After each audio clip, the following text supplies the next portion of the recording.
Olá pessoal, eu sou Vinícius Ongarato e faço parte do Superia Conhecimento Compartilhado.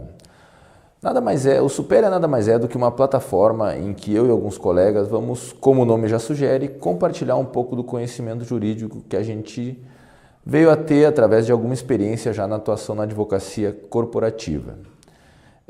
Eu especificamente vou tratar da reforma trabalhista, os aspectos mais relevantes da mesma.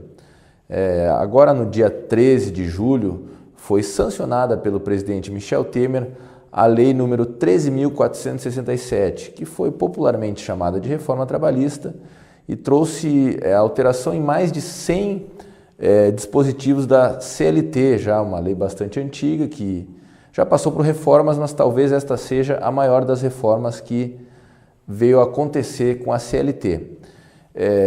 Essa reforma vai trazer grandes novidades que se entende que é bastante importante que tanto o empregado quanto o empregador estejam a par dessas mudanças para que possam se adequar à nova legislação. O primeiro item sobre a reforma trabalhista que iremos tratar é a situação da importância da negociação coletiva. Antigamente, ou melhor, na atual vigência da CLT, a negociação coletiva entre sindicato patronal e sindicato dos obreiros, ela hoje já tem algum valor, digamos assim, o que é negociado já tem um valor de lei entre as partes. Entretanto, ela não pode se sobrepor à lei. Agora, a partir da Lei 13.467, que entra em vigor a partir de 120 dias, em 120 dias após a sua sanção, a negociação coletiva ou a convenção coletiva entre os sindicatos chega a ter valor acima de lei, quando em algumas matérias. São elas: quando se tratar da jornada de trabalho, quando se tratar do plano de cargos e salário das empresas, quando se tratar do teletrabalho, do regime de sobreaviso, inclusive das situações de insalubridade. Nesses pontos específicos, a convenção coletiva ela pode ter até um valor acima da legislação. Ela pode se sobrepor às normas previstas na CLT e as partes que firmarem essa convenção coletiva acabam se comprometendo a cumpri-la, devendo estar de acordo com todos os detalhes, com tudo que é disposto ali na convenção, no que foi negociado entre as partes. Entende-se que é bastante importante essa modificação porque acaba dando uma certa liberdade para as partes poderem negociar o que vai ser as regras da relação de trabalho, dando um pouquinho mais de autonomia também para os empregados e para os empregadores nessa situação. Outro ponto que é importante tratar sobre a reforma da CLT é a questão da homologação dos acordos extrajudiciais. Na atual vigência, a CLT não prevê essa ação homologatória. E o que acaba acontecendo muitas vezes é quando o empregado e o empregador querem firmar um acordo, acaba se simulando uma reclamatória trabalhista para que esse acordo seja homologado judicialmente. Ou seja, se entra com uma falsa reclamatória trabalhista, em que o empregado ou ex-empregado pede algumas verbas e chega-se na audiência, o empregador oferta um acordo que na realidade esse acordo já está alinhado anteriormente.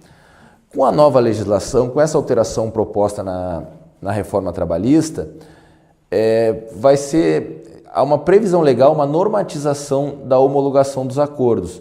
Ou seja, tanto o empregado quanto o empregador podem firmar um acordo, seja para verbas rescisórias de forma parcelada, ou seja, qualquer outra situação da relação de trabalho, pode ser alinhado um acordo e esse acordo ser levado a juízo para que seja homologado judicialmente. Ou seja, então as partes se reúnem, o empregado com o seu empregador, se delibera sobre um acordo, por exemplo, no momento de uma demissão, a empresa não tem condições de pagar, seja lá as verbas rescisórias de forma à vista, pode se alinhar pelo pagamento em algumas parcelas, o empregado concorda com isso, e as partes chegam a um termo, um acordo extrajudicial. Esse acordo extrajudicial pode ser levado a juízo, uma ação homologatória, para que seja homologado e tenha um valor de decisão judicial. Isso não poderá ser objeto de recurso posteriormente, afinal ambas as partes recordaram. Atualmente é bastante arriscado esse acordo extrajudicial, pois ele não tem valor de decisão judicial, ou seja, tanto o empregado quanto o empregador podem vir a discutir esse acordo ou mesmo a validade dele, porque não há uma homologação judicial desses acordos. Por tal motivo, essa alteração tende a ser muito salutar para as relações de trabalho, abrindo uma nova possibilidade de negociação entre as partes. Então, pessoal, esses dois primeiros temas falados são apenas uma pequena amostra das inúmeras alterações na legislação trabalhista que vieram com a Lei 13.467. A seguir, nós poderemos abordar inúmeros outros temas, entre eles a regulamentação do teletrabalho, do trabalho intermitente, a proibição do imposto sindical, entre outros temas que são discutidos na reforma trabalhista. Caso tenham interesse, podem acessar o nosso portal superia.cc e poderem assistir ao curso que será dividido em 5 partes de 10 minutos, onde abordaremos de forma objetiva e clara, tentando compartilhar um pouco do que a gente estudou sobre a reforma trabalhista.